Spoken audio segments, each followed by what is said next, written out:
പിരടിയുടെ ഭാഗത്തെക്കുറിച്ച് പറയുന്നത് ഉണ്ട്. അഹ്സനന്നാസി ഉനുഖൻ, പിരടി നല്ല സ്ട്രോങ് ആയിരുന്നു. കഅന്നഹ ജീദു ദുമ്യത്തിൻ എന്നൊക്കെ കാണാം.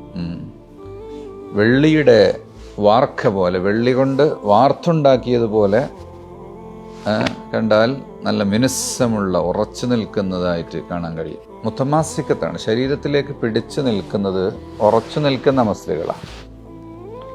നല്ല ഉറപ്പുണ്ടാകും, ഉറച്ച മസിലുകളാണ്, പവർഫുള്ളാണ്. അതേസമയത്ത് നിറഞ്ഞ തടിയാണ്, പുറമേക്ക് ഉയർന്ന് തള്ളി വിരൂപമായി നിൽക്കുന്ന രീതിയല്ല. മുഖത്തൊക്കെ ആണെങ്കിൽ ചിലരുടെ കവിളിങ്ങനെ പൊങ്ങി നിൽക്കും അല്ലേ? അപ്പോൾ അങ്ങനെയില്ല, ഒരു ശരീരത്തിൽ പിടിച്ചു നിൽക്കുന്നതും തുടുത്തതും ആയിട്ടുള്ള ഒരു രീതിയാണ് ഉണ്ടായിരുന്നത്.